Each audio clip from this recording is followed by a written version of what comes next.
শুভ দুপুর সবাইকে। আসসালামু আলাইকুম। হেসেলের এখান থেকে আজকে একটা মজাদার চটজলদি রেসিপি নিয়ে এসেছি, চিংড়ি দিয়ে নারিকেলের রেসিপি। তো এটা অনেকেই করো, অনেকেই খাও, আমাদের খুবই পছন্দের। চিংড়ির এখন যে দাম, এখন আর আগের মতো সব সময় খেতে পারি না, হুটহাট খাওয়া হয়। তো চলো, রেসিপির জন্য এক বাটি চিংড়ি নিয়েছি। চিংড়ি ব্লেন্ডার করে নেওয়া, মিহি একেবারে করে নেওয়া। আর আগে একবার ভেজে রেখেছিলাম, বড় চিংড়িগুলো এনে বেছে পরিমাণ মতো করে ভেজে বক্স করে রাখি, যখন রান্না করব তখন নামিয়ে নিই আর কি। তো আরেকবার ভেজে নিচ্ছি, হালকা করে তেল গরম করে চিংড়িগুলো ভেজে নিব। তো চিংড়ি আমি এভাবে করেই নিয়েছি, মাথা আর যেহেতু বড় চিংড়ি, আর পরিষ্কার করে ভালো করে নিয়েছি। আর চামড়া ছিললে তো আসলে কিছুই থাকে না বড় চিংড়ির, তো এভাবেই রেখেছি আর কি। এটা তোমাদের ইচ্ছে, যেরকম ভাল লাগে ওভাবে করে নিবা। আর এরপরে মাছটা সামান্য ভেজেছি, খুব বেশি ভাজিনি, 2-3 মিনিট ভেজে তুলে নিয়েছি। আর এরপরে পেঁয়াজটা একটু ভাজা ভাজা করে নিচ্ছি।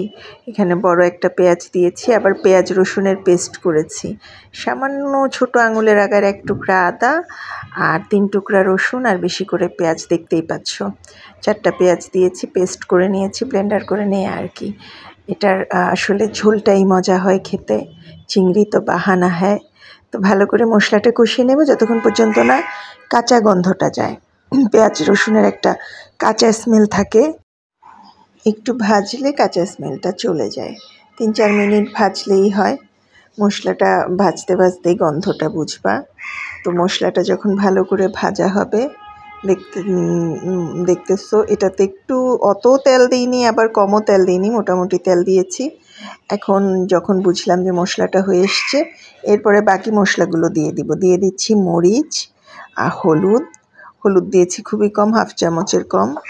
আর মরিচ দিয়েছি 1 চামচের মতো। ভাজা জিরার গুঁড়ো, যেহেতু এটা একটু স্পেশাল কারি, সেজন্য একটু ভাজা জিরার গুঁড়ো দিলাম। সব কিছু খুব ভালো করে কষিয়ে নেব মশলাটা। এটার মূল মজাটা হচ্ছে এই পেঁয়াজ রসুনটার পেস্ট, আর হচ্ছে লবণ দিয়েছি 1/2 চামচের একটু কম, কারণ চিংড়িটা ভেজেছিলাম যে তখনও 1 চিমটি লবণ দেওয়া ছিল। তো এটার মশলাটার মজাই হচ্ছে এই পেঁয়াজ রসুনের পেস্টটার সঙ্গে নারিকেলের পেস্ট, পুরের পেস্টটা। তো দিয়ে দিলাম চিংড়িগুলো, ভালো করে ভাজা ভাজা করে নিব। আর এটা হতে বেশি সময় লাগে না, এই কারণে মশলাটা একটু কষিয়ে নিলে রান্না করার সময় এটা খুব দ্রুত রান্না হয়ে যায় এবং ভীষণ মুখরোচক হয়। চিংড়িতে প্রচুর অ্যালার্জি আমার, তারপরেও মাঝে মাঝে আনলে খাওয়া হয়, কারণ এই মাছটা মজা। যদিও কুটা বাছা করার পর মাছে আর কিছুই থাকে না। তো দেখতে পাচ্ছ কিভাবে কষিয়ে নিয়েছি, এটা কিন্তু কষানোটা দেখাচ্ছি তোমাদের। আর এটাতে পানি দেব খুবই সামান্য, যেহেতু আমি মশলাটাও আগে কষিয়ে নিয়েছি, চিংড়ির সাথেও কষিয়ে নিয়েছি। খাবার পানি ব্যবহার করি, গরম পানি ব্যবহার করি, যেহেতু মশলা কষানো। রান্নার সময় আমি সবসময় বলি গরম পানি ব্যবহার করবো, রান্না তাড়াতাড়ি হবে, মজার হবে, খেতে ভালো হবে। তো অল্প একটু পানি দিয়েছি জাস্ট মশলাটা মাছের ভেতর ঢোকার জন্য।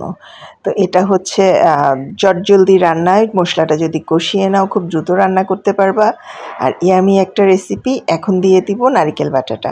নারিকেলটা ব্লেন্ডারে পেস্ট করে নিয়েছি। 2টো তরকারি আজকে নারিকেলের, আজকে একটা করলাম, আরেকটা পরে দেখাবো রেসিপি। তো 1/2 বাটির মতো নারিকেল বাটা দিয়েছি, দিয়ে ভালো করে মিশিয়ে নিচ্ছি।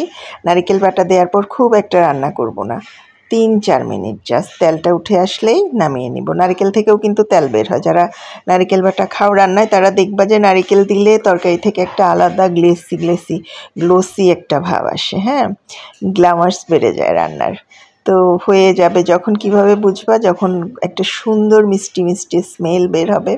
ঝালটা দিবা নিজেদের মতো করে, কাঁচামরিচ দিতে পারো বেশি করে, লাল মরিচ দিতে পারো, যেরকম মানে যার যেটা মন চায় আর কি। তা আমি কাঁচামরিচ দিয়েছি, আমি তো বলেছি আমি ডিপে রাখি বলে, ডিপ থেকে বের করে জাস্ট যখন নামাবো, এই কাঁচামরিচটা ভীষণ ঝাল, সেজন্য কেটে দেই না। তো হয়ে এসছে, এই ধনিয়া পাতাও দিয়ে দিলাম। তোমাদেরকে একদম ফ্রেশ চুলা থেকে একটা রেসিপি শেয়ার করলাম। ভালো লাগলে লাইক কমেন্ট শেয়ার করবো। আমার ইউটিউব চ্যানেল হেসেলের আক্কার নামে সাবস্ক্রাইব করলে খুশি হব। চটজলদি রেসিপিতে সবসময় সাথে থাকবে, লাইক কমেন্ট দিয়ে। ভালো থেকো সবাই, আল্লাহ হাফেজ।